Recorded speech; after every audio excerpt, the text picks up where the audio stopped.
आप देख रहे हैं पुलिस न्यूज़ पॉइंट, सच की आवाज़ आप तक। ठाणे शहर प्रगति ज्वेलर्स के ऊपर पुलिस कार्यवाही के बारे में माननीय न्यायालय से न्यायिक जांच पड़ताल और शासन प्रशासन से मुंबई ज्वेलरी के जनरल सेक्रेटरी राकेश सुराना ने की न्याय की मांग। आगे आइए देखते हैं खबरें विस्तार से, उन्हीं की जुबानी, उन्हीं से वो क्या कह रहे हैं।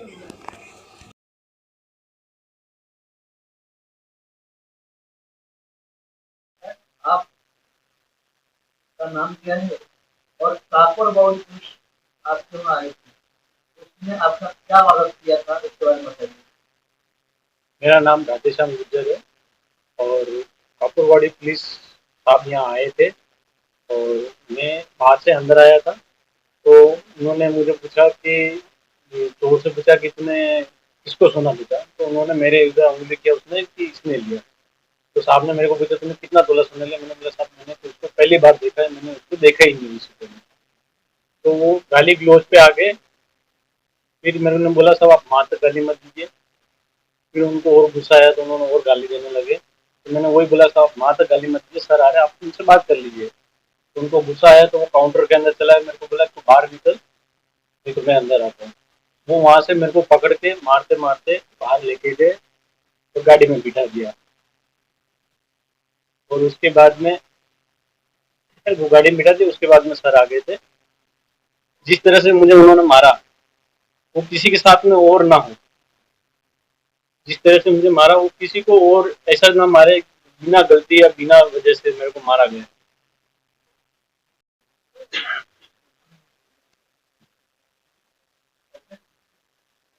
सर, प्रगति ज्वेलर में कुछ दिनों पहले पुलिस के लोग आए हुए थे, या कुछ बात क्या हो गया और एक आप मुंबई के जनरल ज्वेलर के सेक्रेटरी आते हैं, इसके बारे में आपका कहना क्या है? ऐसा है, 7 तारीख को 11:06 पर कापुर बावड़ी पुलिस स्टेशन, ये हमें बाद में पता चला, विदाउट ड्रेस में, सिविल ड्रेस जिसे बोलते हैं अपन, कुछ लोग प्रगति ज्वेलर्स में घुसे। वो वीडियो हमने देखा, 3 मिनट का करीब वीडियो है। और वो लोग घुसने के बाद उन्होंने स्टाफ को बोला सेठ कौन है और सेठ को बुलाओ। बुलाने के बाद वो वीडियो वायरल हुआ और सभी ने देखा है कि पुलिस ने अपने अधिकारियों को किस तरह मिस यूज किया है। और उसीलिए आज आपको हमने बुलाया है, हमारा अपना पक्ष रखने के लिए। सर, पुलिस आई, यहाँ बात हुआ, बोलते हैं तो मारा भी, तो उनको क्या इन्होंने कॉपरेट नहीं किया, इसकी वजह से बच्चा प्रूफ किया, क्या हुआ तो उसके वाकई में आपको कुछ बताएंगे साहब, अब पुलिस का जो ऑफिशियल प्रेस नोट और उन्होंने जो प्रेस कॉन्फ्रेंस की है, जिसमें वरिष्ठतम अधिकारी उस प्रेस कॉन्फ्रेंस में थे और हमने वो प्रेस कॉन्फ्रेंस का वीडियो लाइव देखा है और दूसरे चैनल्स पे, यूट्यूब पे वगैरह सोशल मीडिया पे हमने उस चैनल को देखा है, जहां पुलिस सीआरपीसी 46 का जो अपना अधिकार का इस्तेमाल करना होता है उसके बारे में बात कर रही है। ज्वेलर्स व्यापारी ने हमें कोऑपरेट नहीं किया। अब मैं, आज सोशल मीडिया का भी जमाना है और हर एक दुकान में सीसीटीवी लगा है। पुलिस 2:06 और 27 के करीब दुकान में घुसती है और पुलिस बोलती है और हमारा स्टाफ पंकज भाई को फोन करता है और अगले 3 मिनट में पंकज भाई दुकान पर पहुंचते हैं। उससे पहले पुलिस अधिकारी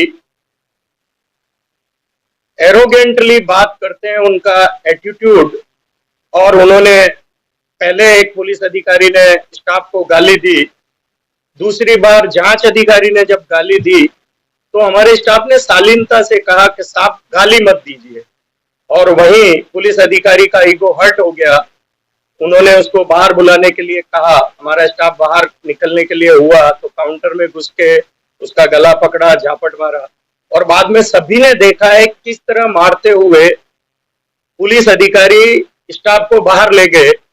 और जब पुलिस अधिकारी बाहर पहुंचते हैं 3 मिनट के अंदर अंदर, तब पंकज भाई पहुंच चुके होते हैं और पंकज भाई के सामने स्टाफ राधेश्याम गुर्जर को पुलिस अधिकारी ने सर पे मारा है और बाद में गाड़ी में डाला है। जो 46 है वो ये कहता है कि आप बल प्रयोग कर सकते हैं जब सामने वाला आदमी आपको सहकार्य नहीं कर रहा है। पुलिस ने जो इल्जाम लगाया, वरिष्ठ अधिकारियों ने प्रेस कॉन्फ्रेंस में जो इल्जाम लगाया है, 3 मिनट ऐसा कौन सा टाइम हो गया जब दुकान का मालिक ऑथराइज्ड पर्सन वहां नहीं था, वो आने तक 3 मिनट भी पुलिस अधिकारी जांच के लिए रुक नहीं पाए और उन्होंने अपने अधिकारों का 46 का दुरुपयोग किया। और ये वीडियो जो था 2.5 और 3 मिनट का, वो सोशल मीडिया पे वायरल होने के बाद सभी अधिकारियों ने उसको देखने के बाद भी जिंदी मक्खी निकलते हुए, अधिकारी इतने लेवल के अधिकारी अगर झूठ बोलते हैं तो जनता में भरोसा कैसे जगाएंगे। और सबसे बड़ा विषय भी उस दिन यही था कि जांच अधिकारी ने अगर अपने ईगो के सेटिस्फेक्शन की जगह न्याय दिलाने का काम किया होता और उन्होंने थोड़ा धैर्य रखा होता तो ये इंसिडेंट होता ही नहीं। आज हमें ये लड़ाई लड़नी भी नहीं पड़ती और वरिष्ठों को झूठ भी नहीं बोलना पड़ता, सब देखने के बाद। सर, पंकज गुर्जर का आरोप लगा कि कुछ वर्षों पर पुलिस का लिया गया, इस पर आप बताना चाहिए। साहब, विषय ऐसा है कि पुलिस अधिकारी जमाने से ज्वेलर्स व्यापारियों के साथ इसी तरह का अन्याय कर रहे हैं और 2005 में स्वर्गीय भीमराज जी कोठारी मरोल ने माननीय बॉम्बे उच्च न्यायालय में एक पिटीशन दाखिल की। ऐसे ही अन्यायों के विरोध में उन्होंने एक सर्कुलर मांगा और वो सर्कुलर सीआरपीसी के अंडर है। हमने बाहर से कोई स्पेशल अधिकार नहीं मांगा। उसके बाद माननीय बॉम्बे उच्च न्यायालय के आदेश से पहले बृहन मुंबई पुलिस मुख्यालय ने 41 नंबर सर्कुलर जारी किया जुलाई 2009 में। फिर हमें वापस कोर्ट में जाना पड़ा कि मुंबई का सर्कुलर मुंबई में लागू होता है, बाहर लागू नहीं होता है। तब फिर कोर्ट ने पुलिस महासंचालक महाराष्ट्र राज्य को आदेश दिया और उसी सर्कुलर को अगस्त महीने में पुलिस महासंचालक उस टाइम महाराष्ट्र राज्य के थे, उनके जो लॉ एंड ऑर्डर होते हैं, उन्होंने 927/2009 वो सर्कुलर जारी किया। उस सर्कुलर का तब से लेके आज तक अधिसंख्य जांच एजेंसियां पालन नहीं करती है और 7 तारीख को जो पंकज जैन की दुकान में प्रगति ज्वेलर्स में हुआ, वो उसी सर्कुलर और सीआरपीसी का खुल्लम खुल्ला उल्लंघन है। सबसे पहले कोई भी ऑफिसर अगर किसी ज्वेलर्स की दुकान में जाता है तो मुकेश प्रहलाद सोनी वर्सेस महाराष्ट्र स्टेट में बॉम्बे उच्च न्यायालय का आदेश है कि कोई भी पुलिस अधिकारी जांच में जाता है तो टीम में कम से कम एक पुलिस अधिकारी ड्रेस में होना चाहिए। कापुर बावड़ी पुलिस ने बोला हम पुलिस हैं, लेकिन उन्होंने अपना आई कार्ड कौन से पुलिस स्टेशन से है और पूरी जांच दल में एक भी ऑफिसर वर्दी में नहीं था। जब वर्दी में कोई आदमी नहीं रहेगा तो सामने वाला को भरोसा करना मुश्किल होता है। उसके बाद उन्होंने उस कानून का उल्लंघन किया। फिर सर्कुलर का कहीं पालन नहीं। हमारे व्यापारी जो पंकज भाई है, उनके आने तक उन्होंने खुद ने बोला है, जांच अधिकारी ने एक सेठ को फोन कर, वीडियो में आप स्पष्ट उनकी आवाज सुन सकते हैं और उनको पंकज भाई के आने तक इंतजार करना चाहिए था, लेकिन उन्होंने इंतजार भी नहीं किया। ड्यू टू प्रोसेस जो होता है, कोई पुलिस वाला जब किसी ज्वेलर्स की दुकान में घुसते हैं आरोपी को लेके, आरोपी अब सस्पेक्टेड हो, उसका कबूली बयान एनी हाउ चाहिए। आरोपी कोई आदमी तभी होता है जब उसका कन्फेक्शन हो जाता है। पुलिस ने वो कन्फेक्शन लेटर प्रगति ज्वेलर्स में शो नहीं किया, एफआईआर नहीं दिया, फॉलो पंचनामा जिसे पुलिस मेमोरेंडम पंचनामा कहती है वो भी प्रगति ज्वेलर्स में पूरा नहीं किया। और वो होने के बाद हमारे व्यापारी का जो स्टेटमेंट लेना था वो भी उन्होंने पूरा नहीं किया। इट मीन्स पुलिस सिर्फ हवा में हाथ पैर मार रही थी पुलिस के पास कुछ भी पेपर वर्क नहीं था। और वो हमारे पंकज जैन प्रगति ज्वेलर्स के जो मालिक हैं, उन सहृदय हैं, सच्चे हैं।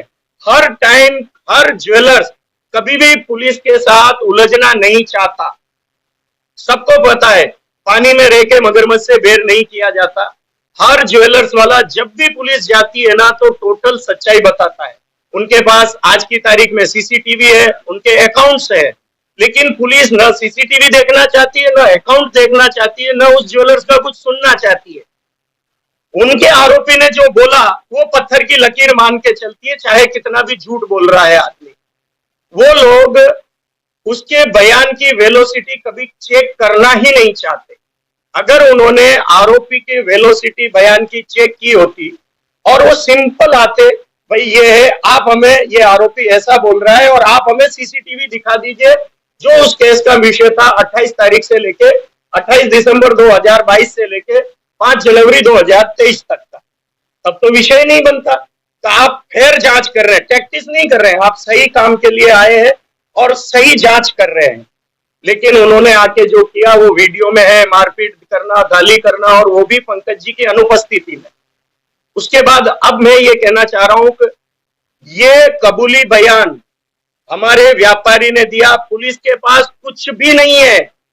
ये हमारे व्यापारी ने कहा कि ये लड़का आज थाने की इतनी ज्वेलर्स छोड़ के मेरे पास आने का कारण ये है कि पुलिस ने कहा 1 साल नहीं, उस वीडियो को पुलिस वापस सुने जो हमने पुलिस को दिया है, उसमें 3 से 4 साल पहले की बात कही गई है।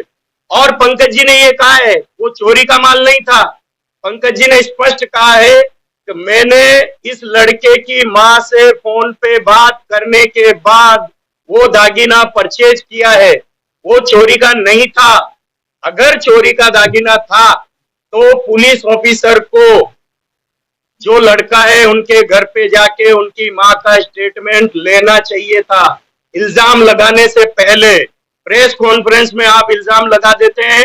और वही मैं बता रहा हूं, आज ये जो इतना पुलिस को झूठ बोलना पड़ रहा है, अपने ऑफिसर को बचाना पड़ रहा है, उसका सबसे बड़ा कारण है कि अगर पुलिस ईमानदारी से और सच्चाई से काम करे तो आज पुलिस को स्पष्टीकरण नहीं देना पड़े। और पुलिस ने उस दिन जो किया और उसके बाद भी दोपहर में 2 बजे तक जो इतना ड्रामेबाजी पुलिस ने किया, नाटक किया, इस पंकज जैन का 25 साल का ईमानदारी और कमिटमेंट, जो इज्जत बनाई, पुलिस ने उनकी इज्जत पूरी डिस्ट्रॉय करके रख दी है।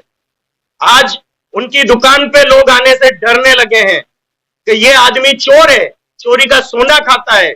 बिगर ईमानदारी से 25 साल से काम करने के बाद भी अगर पुलिस इस ढंग का काम करके किसी आदमी की मान सम्मान को ठेस पहुंचाता है, सोसाइटी में उसकी इज्जत का हनन करते हैं और उसकी दाल रोटी जो पहले उस दिन धमकियां दे चुके हैं वो डिस्ट्रॉय की। और मैं आपको सबको जानकारी और दे देता हूं पुलिस कितना झूठ बोल रही है, वो एसीपी साहब कितना झूठ बोल रहे हैं प्रेस कॉन्फ्रेंस में। पहले भी इसी कापुरवाड़ी पुलिस के एक ऑफिसर ने, जब वहां कौन थे सीनियर साहब, दरेकर नहीं, भानुशाली साहब जब सीनियर थे तब एक ऑफिसर ने इनको पुलिस स्टेशन में बुलाया। हाँ, भानुशाली साहब जब थे ना तब इनको एक ऑफिसर ने बुलाया, अपने चैम्बर में ले जाके इनके साथ मारपीट की, कॉलर पकड़ा और 25,000 रिश्वत मांगा, नहीं तो 411 में अरेस्ट कर दूंगा। उस दिन भी हमने चोर पकड़ के हमने दिया है, चोर पकड़ के, और वो चोर से 5,000 रुपया रिश्वत खा के उसको छोड़ दिया। वो कंप्लेन करने के बाद भानुशाली साहब ने माना, माफी मांगी और पंकज भाई ने उस टाइम भी माफ किया। उससे पहले का एक विषय बताता हूं, एक परमार करके था, सिविलियन था, लेकिन वो पुलिस अधिकारियों के रुबाव में फोन करता था और ज्वेलरों को ठगता था। जब उसने किसी मिनिस्टर को फोन किया, मैंने उसके बारे में बहुत कंप्लेन की, बहुत ऑडियो वायरल किए उससे बात करके, तब तक किसी पुलिस ने उसको अरेस्ट नहीं किया। लेकिन किसी मिनिस्टर साहब के साथ उसने जब बदतमीजी की तब वो अरेस्ट हुआ है। उस टाइम भी कापुर बावड़ी पुलिस स्टेशन का वो जो बाइक पे बीट मार्शल घूमते हैं ना, वो बीट मार्शल उस परमार के कहने पे प्रगति ज्वेलर्स में आया। उस बीट मार्शल ने इनके साथ बदतमीजी की और उस टाइम भी इन्होंने कंप्लेन किया कि जब पुलिस ऑफिसर नहीं है, कोई फ्रॉड फोन करता है और आपका पुलिस हमारे यहाँ सोना वसूलने आ जाती है, तब कंप्लेन होने के बाद भी इन्होंने उसको माफ कर दिया। ये आदमी बार बार पुलिस को माफ करता रहा, इसलिए पुलिस की हिम्मत इतनी बढ़ गई कि 2019 में ना वो अवार्ड साहब 2021 में ट्रैफिक पुलिस के अवार्ड साहब कोई थे, वो हफ्ता वसूलने के लिए दुकान में आ गए और उन्होंने भी गाली गलौज की, हाथापाई की पंकज भाई से। और उसके बाद इतना होने के बाद जब हमारी कंप्लेन गई ना, उस ऑफिसर ने पंकज जैन को डिस्ट्रॉय करने के लिए मिनिस्टर से फोन करवाया और बोला तेरे को बर्बाद कर देंगे, तेरा बोरिया बिस्तर समेट के तुझे दुकान छोड़ के भागना पड़ेगा गांव। तब जाके हमने वो विषय माननीय बॉम्बे हाईकोर्ट में दाखिल किया और अभी सुनवाई हुई उसकी और पुलिस को बोला गया कि आप लोग एफिडेविट फाइल करो। अब यहाँ पे देखिए लापरवाही की हद। नहीं, झूठा केस में फंसाऊंगा, वो अवार्ड साहब बोलते हैं झूठे केस में फंसाऊंगा और तेरे ऊपर 354, कोई लड़की औरत ब्लाउज फाड़ेगी और तेरे पर हम 54 ले लेंगे, और राजनीतिक दबाव डाला। तब हमें अपनी सुरक्षा के लिए हाईकोर्ट जाना पड़ा। आज हाईकोर्ट में उनको एफिडेविट दाखिल करने को बोला है। अब सब पुलिस वालों के पास हमारा हाईकोर्ट का प्लेंटिव 2021 में पहुंचा, उन्होंने वो कचरा समझ के फेंक दिया। आज उनके पास कुछ भी नहीं है और पंकज भाई का स्टेटमेंट होने के बाद उस स्टेटमेंट को इन लोगों ने दबा के रखा, आज दिन तक उस पर कोई कार्रवाई नहीं होने दी। अब ये चौथा इंसिडेंट है पंकज भाई के पास। तो क्या करेगा आदमी? रोज आपको माफ करके रोज मार नहीं खा सकता कोई ज्वेलर। कैसे? कभी न कभी तो हमें उठना पड़ेगा, जागना पड़ेगा, अन्याय का विरोध करना पड़ेगा।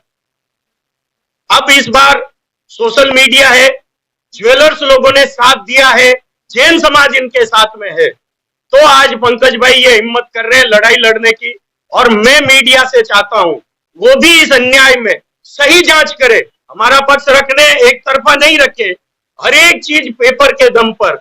जैसे आज एसीपी साहब ने कहा ना, अरे 46 का अधिकार का हम उपयोग कर सकते हैं, कीजिए ना साहब, लेकिन जो लोग सहकार्य नहीं कर रहे हैं उनके साथ कीजिए। लेकिन जो लोग सहकार्य करने से सामने से तैयार है, सामने से सच बोलते हैं, आपके पास जानकारियां नहीं होती तो वो जानकारी अवेलेबल कराते हैं, उनके खिलाफ 46 का दुरुपयोग मत कीजिए। ये हाथ जोड़ से संपूर्ण देश की पुलिस से निवेदन है, महाराष्ट्र पुलिस महासंचालक जी से निवेदन है कि हमारा जो सर्कुलर जारी हुआ है उसका पालन आज दिन तक नहीं कर रहे हैं। मेरे पर प्रत्येक दिन एक से एक कंप्लेन मेरी जाती रहती है, लेकिन कोई सुनवाई नहीं होती है। इतने साल बाद उसी सर्कुलर को अभी शायद 2022 में वापस जारी किया, लेकिन कोई भी पुलिस अधिकारी, हाईकोर्ट का आदेश है कि आप विदाउट ड्रेस नहीं जा सकते, जो अधिकारी हाईकोर्ट के आदेश की अवमानना कर सकता है उनसे हम कोई अपेक्षा नहीं रखते हैं कि वो हमें न्याय दिलाएंगे। वो सिर्फ अपने ईगो के सेटिस्फेक्शन के लिए आते हैं। और वरिष्ठ से सीएम साहब जो इतने सहृदय हैं, डिप्टी सीएम साहब, उन सभी से और डीजी साहब से निवेदन है कि ये जांच कम से कम इस देश का जिम्मेदार व्यापारी है उसके साथ ऐसा थर्ड डिग्री जैसा व्यवहार नहीं करें और प्रेस कॉन्फ्रेंस करके झूठ पे झूठ नहीं बोले, क्योंकि सब जानते हैं झूठ को पांव नहीं होते, वो ज्यादा दिन चल नहीं सकता है। और सच बात करेंगे तो वो टिकी रहेगी और जीत होगी। इसी के साथ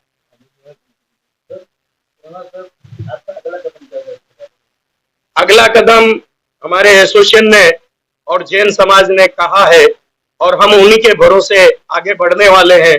अभी विरोध प्रदर्शन की कड़ियां चल रही है, लोग अलग अलग एसोसिएशन से हमें संपर्क कर रहे हैं और हमारा फिलहाल शांतिपूर्ण व्यवस्था चल रही है। तो आप अपनी बाह पर राइट हैंड पे, लेफ्ट हैंड पे काला पट्टी बांधे और अपना व्यापार करें, और ज्यादा है तो अपने दुकान के साथ में सामने बैनर लगाए, जैसा हमने हमारा बैंगनवाड़ी ज्वेलर्स एसोसिएशन है वहां हमने लगा रखा है। क्यों? 2006-7 में द वाइस करके एक पत्रिका थी, उन्होंने पूरा जांच किया और उस द वाइस पत्रिका में फ्रंट पेज पे जब आबा आर पाटिल साहब होम मिनिस्टर थे उस टाइम उन्होंने द वाइस छापा, दिसंबर 2005 या 6 की बात है। और उसमें लिखा है देश के ज्वेलरों के लिए जल्लाद से कम नहीं पुलिस। और हमने वही टैगलाइन को इस्तेमाल करके ठाणे ज्वेलरों के लिए जल्लाद से कम नहीं पुलिस, फिलहाल ये टैगलाइन चला रखा है। हमारे इधर हमने फ्रंट पे लगा के विरोध प्रदर्शन शांति से है।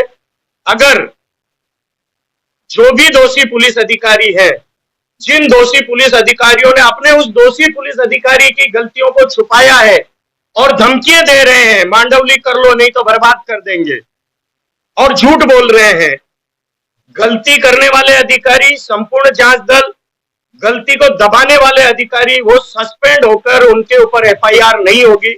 जब तक हमारा ये शांतिपूर्ण विरोध प्रदर्शन चलेगा, फिर आगे की कड़ी में हम हर एक पुलिस स्टेशन जहां जहां जो ज्वेलर्स है वो अपने अपने लोकल पुलिस स्टेशन में महामहिम राष्ट्रपति महोदय जी और महामहिम महाराष्ट्र के राज्यपाल महोदय जी के नाम पर ज्ञापन देंगे, रैली निकालेंगे, ज्ञापन देंगे।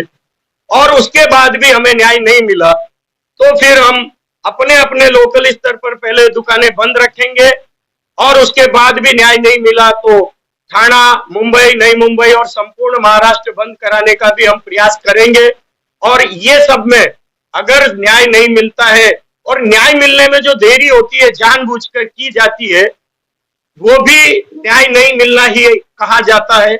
और ये बंद वगैरह जो भी आगे चलेगा उससे सरकार को रेवेन्यू का भी नुकसान होगा और लॉ एंड ऑर्डर की स्थिति भी उत्पन्न होती है। तो मैं सरकार से निवेदन करता हूं कि लोग इतने उग्र होवें उससे पहले लोगों को न्याय मिल जाए। यही मेरी सरकार से विनती है कि हम लोगों को इतना लंबा कदम उठाने के लिए सरकार मजबूर नहीं करे। अभी तक हमारा काली पट्टी बांधकर और बैनर लगा के ही विरोध है। ज्ञापन तक पहुंचने का भी हमें सरकार नहीं ज्ञापन तक जाने दे, उससे पहले हमें न्याय दिला दे। हुआ तो ज्ञापन होगा, उसके बाद बंद होगा, रेवेन्यू का नुकसान सरकार का होगा और इसके सब जिम्मेदार सरकार रहेगी और पुलिस प्रशासन रहेगा।